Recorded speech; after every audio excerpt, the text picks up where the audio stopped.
Amen, amen, je vous le dis, moi je suis la porte des brebis. Tous ceux qui sont venus avant moi sont des voleurs et des bandits, mais les brebis ne les ont pas écoutés. Moi je suis la porte.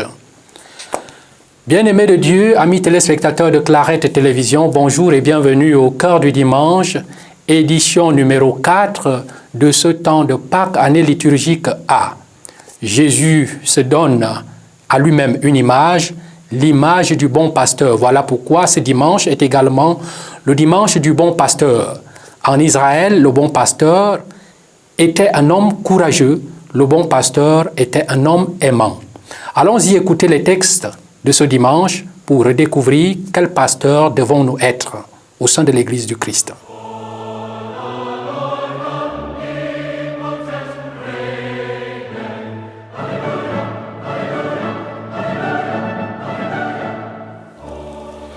Le Seigneur soit avec vous et avec votre esprit.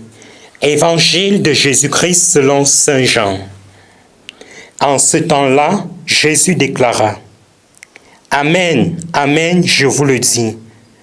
Celui qui entre dans l'enclos des brebis sans passer par la porte, mais qui escalade par un autre endroit, celui-là est un voleur et un bandit. Celui qui entre par la porte, c'est le pasteur, le berger des brebis. Le portier lui ouvre et les brebis écoutent sa voix. Ces brebis à lui, il les appelle chacune par son nom et il les fait sortir. Quand il a poussé dehors toutes les siennes, il marche à leur tête et les brebis le suivent, car elles connaissent sa voix. Jamais elles ne suivront un étranger, mais elles s'enfuiront loin de lui, car elles ne connaissent pas la voix des étrangers. Jésus employa cette image pour s'adresser aux pharisiens, mais eux ne comprirent pas de quoi il parlait. C'est pourquoi Jésus reprit la parole. Amen, amen, je vous le dis. Moi, je suis la porte des brebis. Tous ceux qui sont venus avant moi sont des voleurs et des bandits, mais les brebis ne les ont pas écoutés. Moi, je suis la porte. Si quelqu'un entre en passant par moi, il sera sauvé. Il pourra sortir et trouver un pâturage. Le voleur ne vient pas pour voler, égorger, faire périr. Moi, je suis venu pour que les brebis aient la vie en abondance. Acclamons la parole de Dieu. Louange à toi, Seigneur Jésus.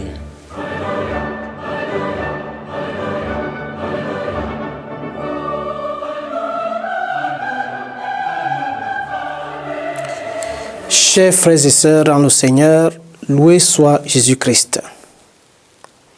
La parabole du bon pasteur que nous venons d'écouter dans l'Évangile aujourd'hui a donné son nom à ce 4e dimanche de Pâques, qu'on appelle aussi le dimanche du bon pasteur.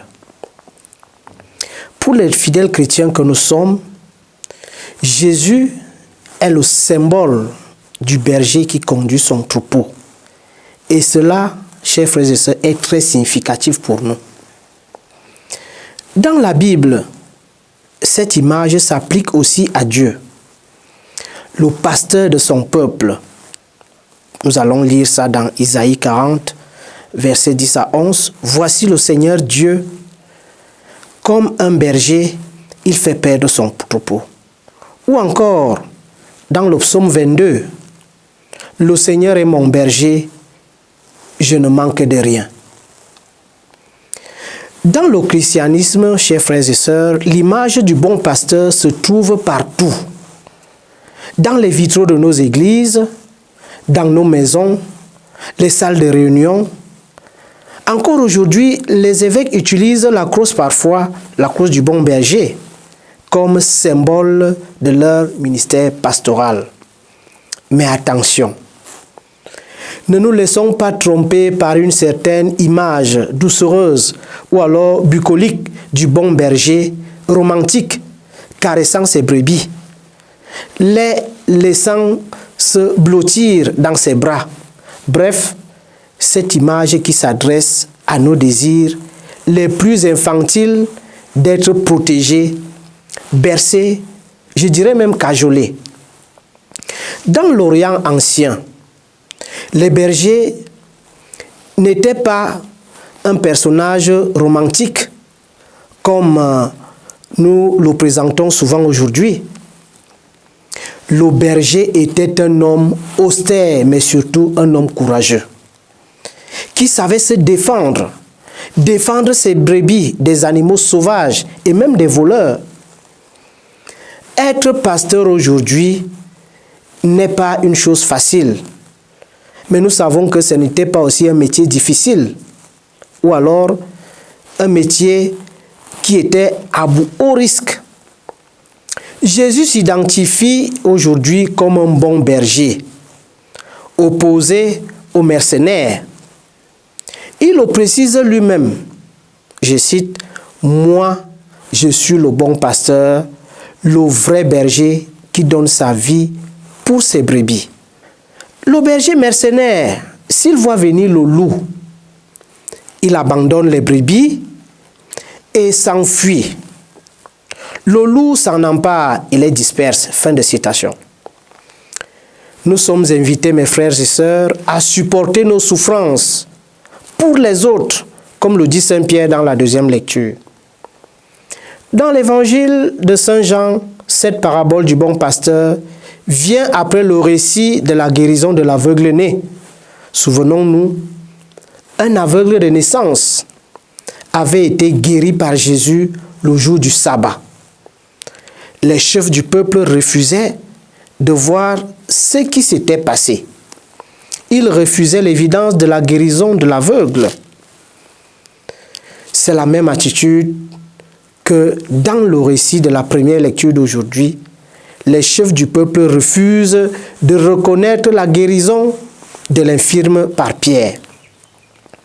En parlant de ce berger mercenaire, l'allusion est faite aux chefs du peuple qui refusent que Jésus fasse du bien aux personnes.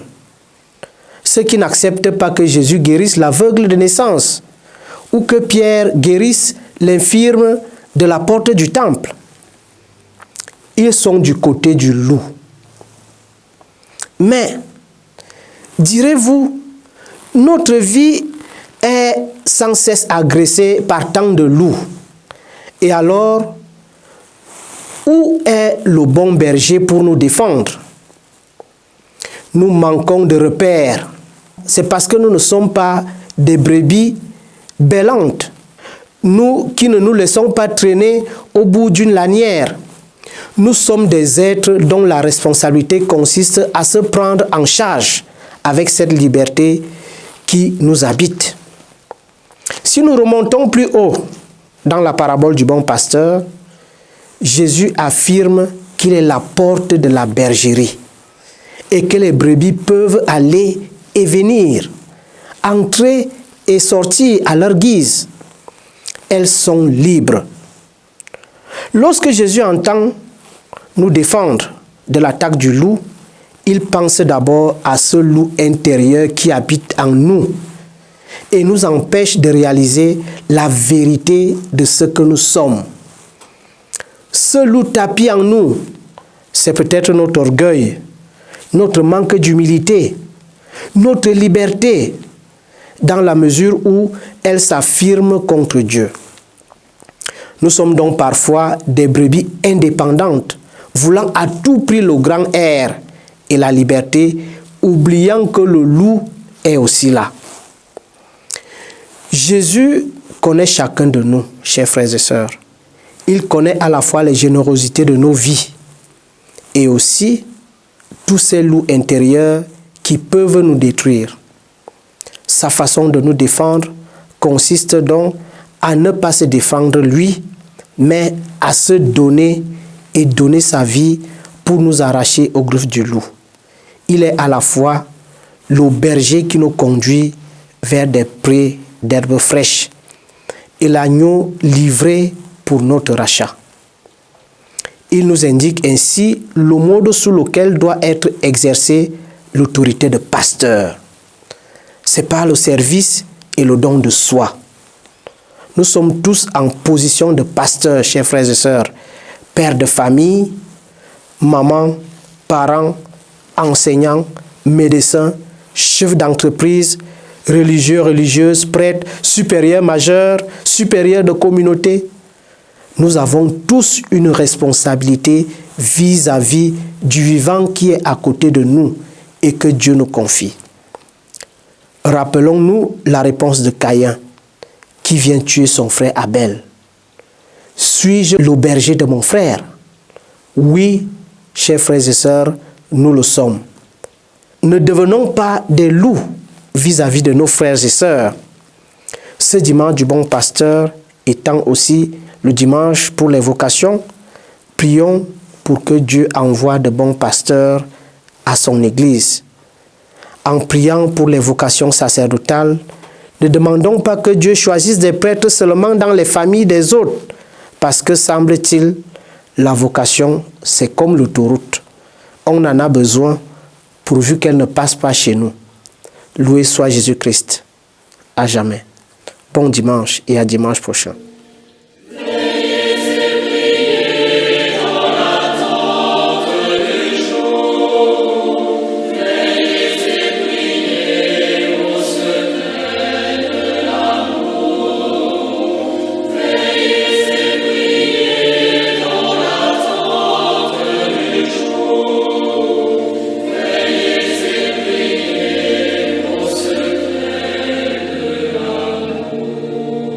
Le Seigneur soit avec vous et avec votre esprit. Que Dieu Tout-Puissant vous bénisse au nom du Père et du Fils et du Saint-Esprit. Amen. Allez dans la paix du Christ. Alléluia, alléluia. Nous rendons grâce à Dieu. Alléluia, alléluia. Nous voici au terme de cette édition d'Au cœur du dimanche, édition numéro 4 de ce temps de Pâques année liturgique A. Le bon pasteur brille par son courage pour défendre la vie des ouailles, des brebis que le Seigneur lui a confiées. Chacun d'entre nous est un pasteur dans la portion de responsabilité que le Seigneur lui a confiée. Prenons soin de nos brebis. Au revoir.